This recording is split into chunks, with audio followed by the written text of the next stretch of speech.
O Castel San Angelo, envolto em sombras durante a madrugada, parecia vibrar sob a tensão que pairava sobre Roma. Da torre mais alta, Catarina Sforza contemplava o Vaticano como quem calcula não apenas o campo físico, mas o tabuleiro invisível das intrigas. Durante anos, fora chamada de bastarda, reduzida à margem dos escândalos milaneses, já agora, grávida de 7 meses, estava diante dos potentados mais temidos da cristandade.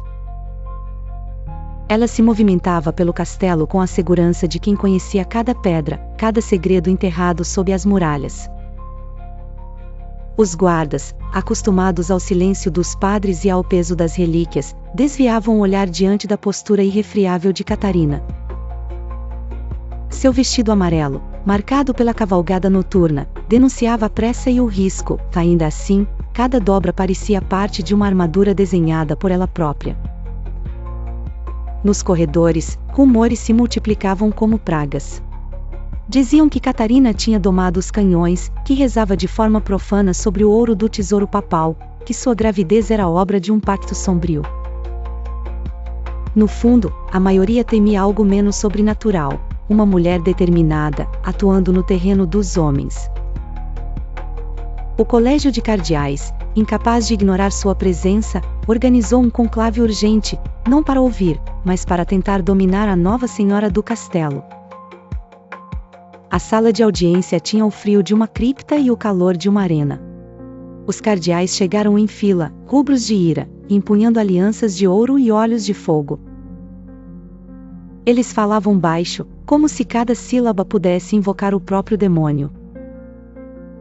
Catarina, sentada em uma poltrona elevada, mantinha o queixo erguido e as mãos repousando sobre o ventre, em um gesto de proteção e domínio.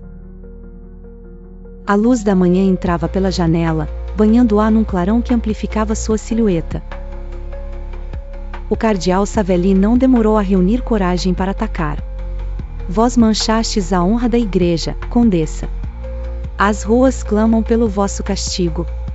Até os anjos se envergonham.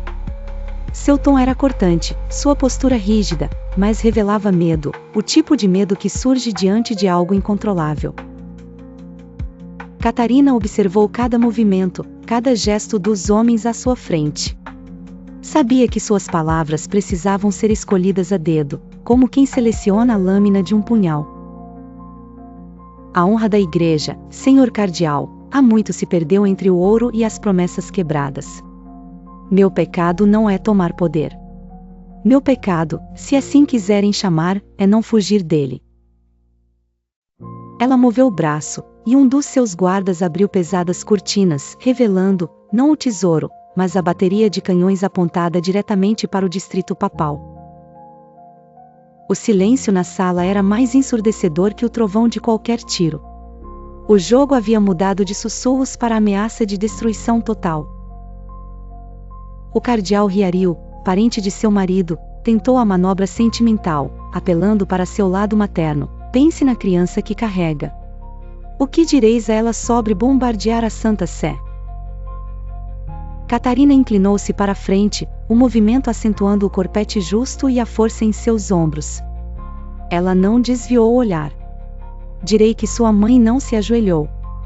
Direi que, para protegê-lo, ela tomou o lugar de 1000 homens. Se desejais a paz, o preço é simples.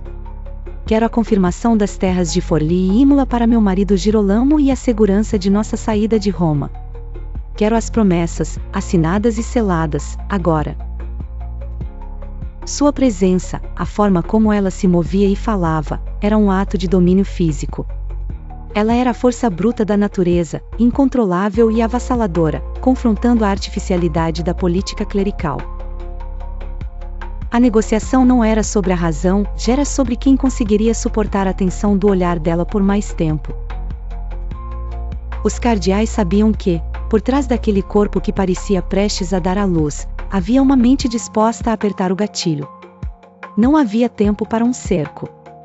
Eles precisavam de um novo papa eleito, e ela era um obstáculo ruidoso, poderoso e feminino demais. Em um ato de humilhação histórica, eles cederam.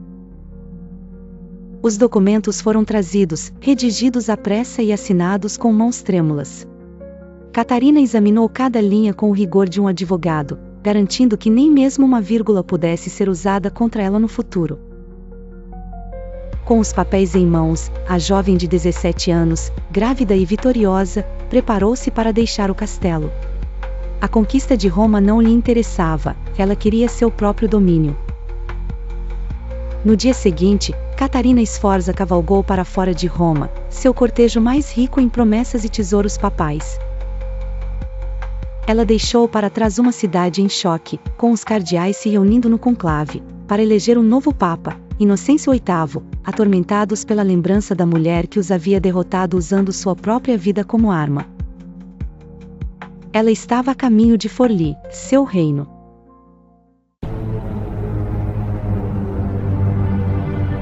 Honra cardeal. A honra da igreja jaz sob o peso das vossas transações e da vossa cobiça. Meu pai foi assassinado, meu marido é um alvo.